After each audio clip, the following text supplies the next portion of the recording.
can't really remember very much about how the whole piece came to be composed. I was very pleased it did get composed, and I think it's possibly the most representative of the members in the group at that time. It's a piece in which we kind of all managed to express ourselves, in which we managed to get our personalities across in the music, and the tensions between the different factions in the band were productive, not destructive, and somehow the little theme that the Starlight album is based on, you know, it has a kind of journey through this piece and emerges kind of different but still surviving right at the end of the piece, and I've always been very impressed by that. And it was somehow the piece manages to embody some very simple ideas, quite romantic, quite sentimental. At the same time, other times it's quite angular, quite dark.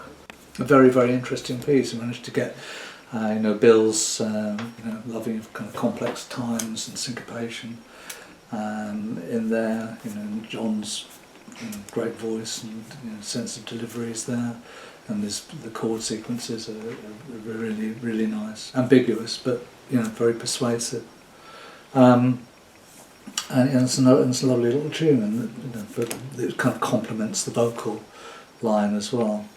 The bit at the beginning, which is what the Starlight album is about, is this kind of little three-phrase theme that opens the song, and that I think was a product of Robert and myself working together. I remember certainly at that time I seemed to be totally obsessed with the kind of second note in the scale, the major ninth against the minor chord. And I would always kind of keep landing there or starting solos there and kept returning. It always sounded optimistic, in a dark context. It just was something that I was fairly obsessed with. That I think was picked up by Robert, who then kind of shaped it as he does with things, and kind of made it more coherent, I think, and slightly more ambiguous. And I think that's what made this little tune at the beginning so very powerful.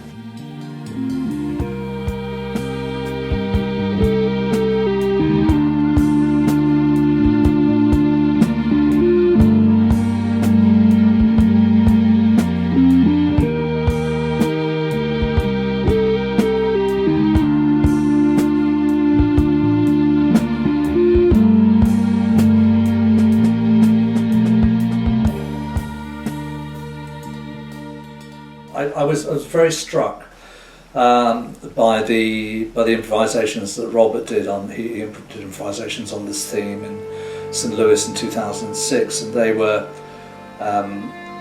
Starlight 1 and Starlight 2, and lovely pieces, and the theme emerged kind of in the middle of the track, and I like the way that happened. I like the way that the mood was set there, and that the notes themselves kind of just tumbled out of the middle of it.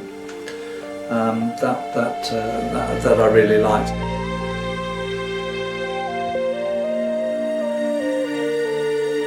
A later obsession was with trying to work from improvised materials, recorded improvised materials, and this seemed to me an ideal opportunity to do that. Robert was happy for me to work from these and play with them.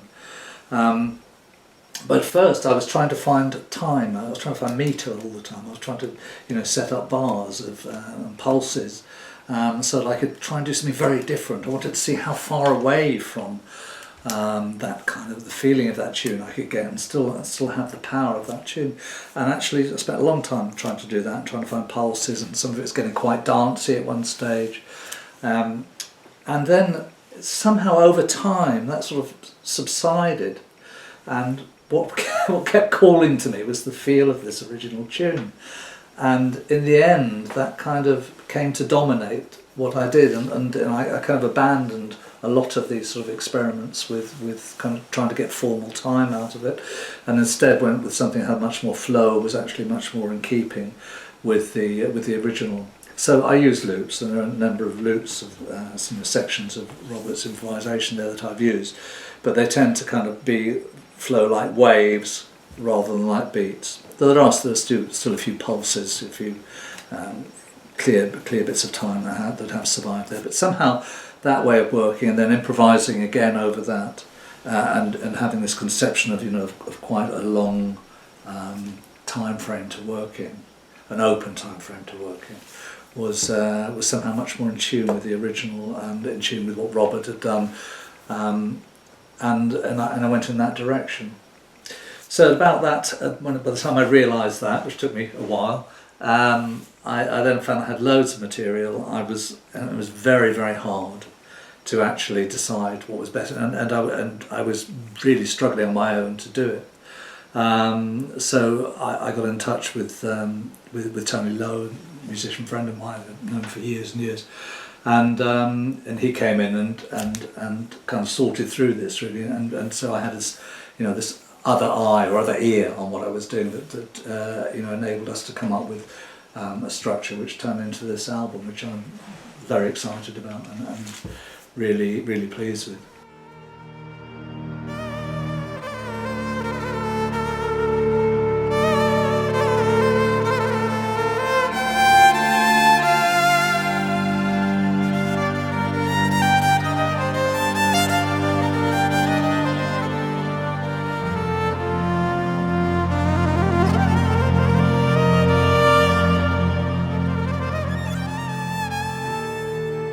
It's calling to me rather than me calling to it. It's saying to me, it needs to be played. It needs to be worked with. I don't have any other reason. I think hearing Robert do. I think the trigger I think was hearing what Robert had done. There's no doubt about that, and I love that. But the fact that came to me with such freshness when I heard it. And the way he played it with such freshness just made me realise that this little theme was alive and well, and and demanding to be looked at. And I've gone back. I've created a whole other really quite formal little tune in the middle called the Starless theme, which has the chord sequence leading into it, as it is on the Starless track on the Red album. But just stays within the frame of that little tune at the beginning. It's something to do. It's a kind of time travel as well. What fascinates me, why I love improvisation, is that it's the place you go to when you're playing. That's a magical place. That is some kind of secret place, but seems to be shared with other people. I don't know what it's about, but somehow that little thing can take me backwards, and I think it used to take me forwards. I think it kind of seems to be timeless. It seems to link through life, in a way that really is quite baffling. When you're actually when you're playing music, you're kind of. I remember when I was playing with King Crimson, I was very tied into kind of. Generating, I used to use kind of emotional recall and things like that, kind of dramatic acting techniques really, to try and give energy to what I was playing. Which was successful to some extent, but along with that, when you're playing, you have to also know where you are. You have to know, have to know what's going on, where you are on the bar or whatever, and all those kind of conscious things around you as well. So it's not a total answer, and over time I realised that. It's a kind of bobbing in and out that you do when you're playing. So kind of you go towards this kind of wonderful magic place inside you, and you kind of live there, and then you're going to pop your head up and say, oh no, what's going on around me? Is this fitting? What the audience doing? All the rest of it. Then you kind of pop back in there, maybe try and feel your way through the next bit, and there's this constant toing and froing.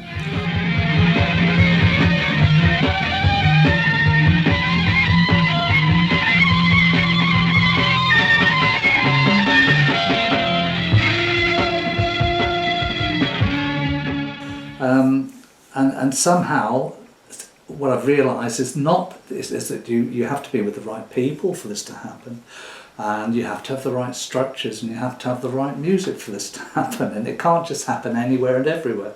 And it's taken me a lifetime to learn that, to be honest. I kind of had a very optimistic, after King Crimson, I thought, well, everybody can improvise, we can do it, everybody can do this, we do it all the time. This is going to be the rest of my life. But actually that was a particularly special band, and that was a special time, and it's really been very difficult to find that chemistry and that sense of adventure about moving the boundaries and shifting and changing things and living in the ambiguous and the magical world.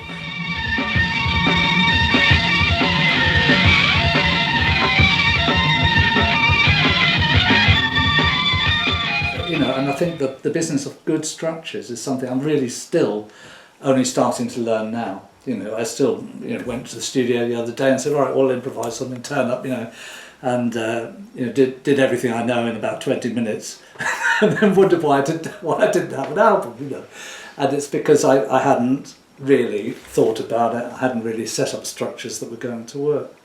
When we used to improvise, because we were doing it in public night after night after night with Crimson, we somehow managed to build a sense of what a piece is like, and we would kind of get it to unfold, in front of us. Whereas actually, what happens when you go in the studio with very good musicians, a lot of the time you don't get that. You get if you don't have a click track, you often accelerate. If you do have a click track, you start to push the boundaries of that, and something else goes wrong. We usually don't get a sense of something that has sections and has a shape and that is coherent. So I've wasted an awful lot of time in my life, really, exploring things that don't work. And I guess I'm finally beginning to learn. I have a number of projects really emerging, and I'm starting to be able to categorise. I've always hated to categorise anything I do, because I don't like being pinned down, and as soon as you categorise something, it means that you're working within an area where you know what it's supposed to sound like, and the most boring thing in the world to me is to create music when you know what it's supposed to sound like. The adventure is that you don't know what it's going to sound like, and you go for it. You try and find out eventually.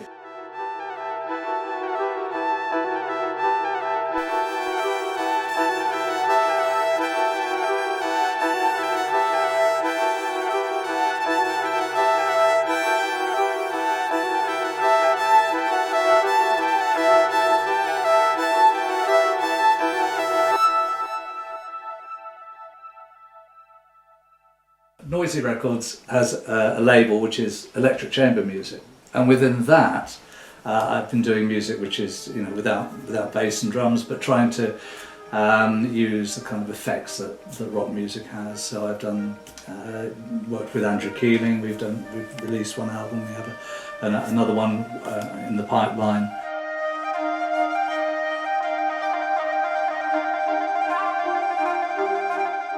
What I'm trying to do with that is to try and create ambient music but not based particularly on acoustic sounds, but based on electric sounds.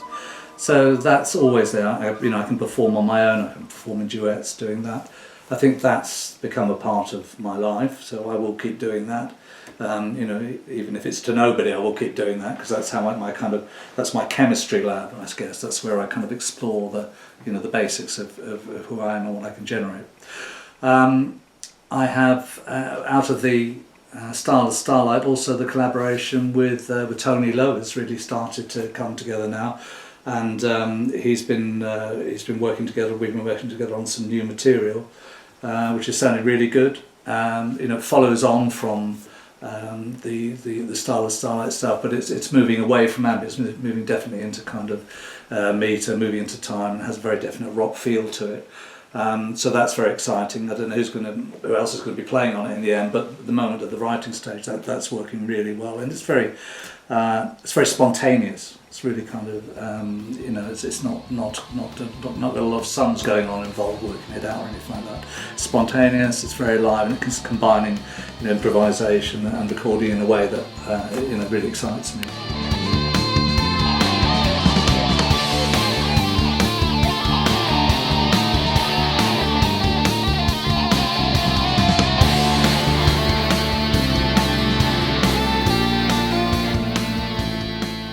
been working with David Jackson from Van de Graaff Generator, sax player, multi-instrumentalist.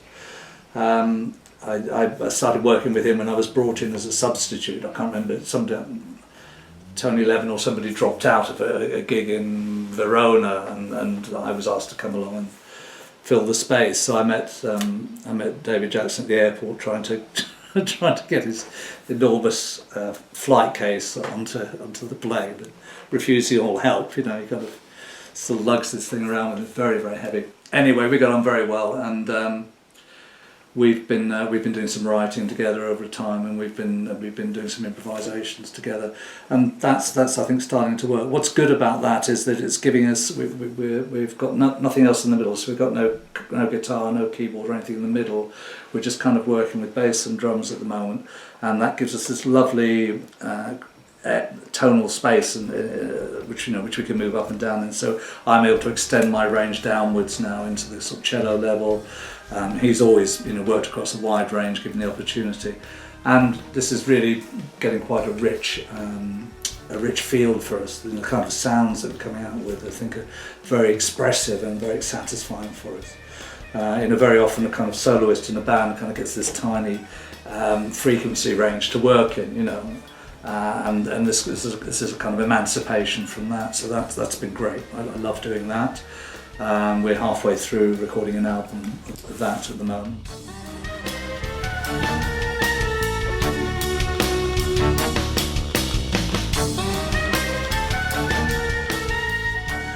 The David Cross Band hasn't played for a while, but we finished an album now. We're just in the mixing stage. We're just playing with the sounds now, trying to get the violin guitar sounds working well together. And it's again, it's fantastic songs. Horribly complicated, and not my fault. It's all down to Paul Clark, the guitarist, who comes up with very twisted ideas. But it's great. We've got a great singer, Gillian Wilde, and live performances have been fantastic. Audiences have loved what we've been doing, so I really got great expectations for that as well.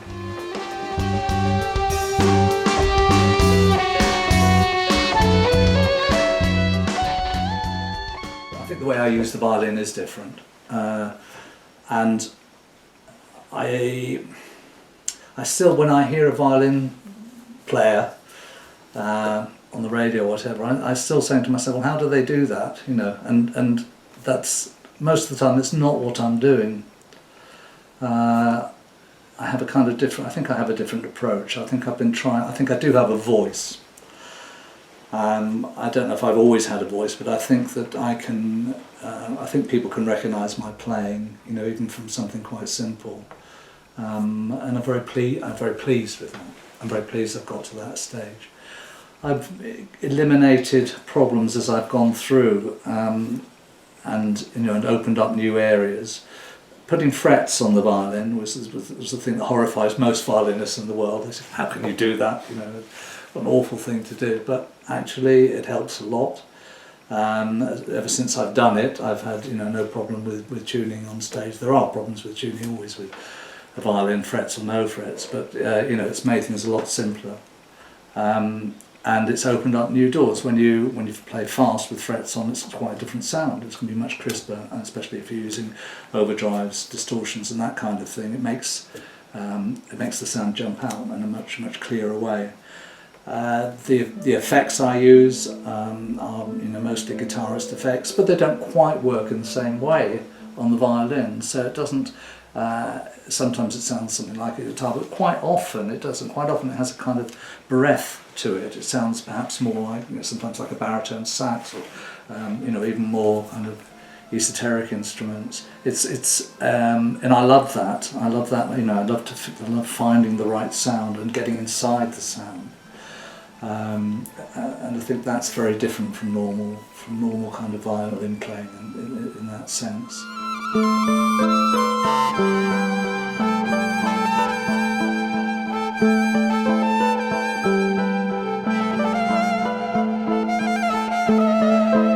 I've recently managed to move an octave down in a way that's better than anything I've done before, just by use of a pedal. You know, in the past it's always the sounds deteriorated, but I found a way of getting a really solid, warm, sometimes cello-like, sometimes more guitar-like sound. But the range I now have is much greater than I ever used to have.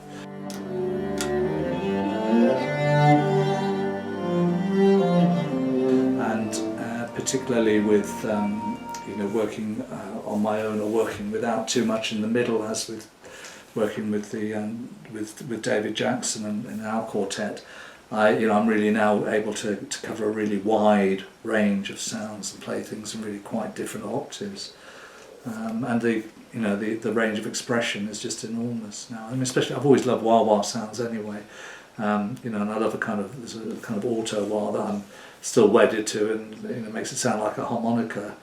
I probably overdo that quite a lot. I quite like sounding like a harmonica. I think it's a very expressive instrument.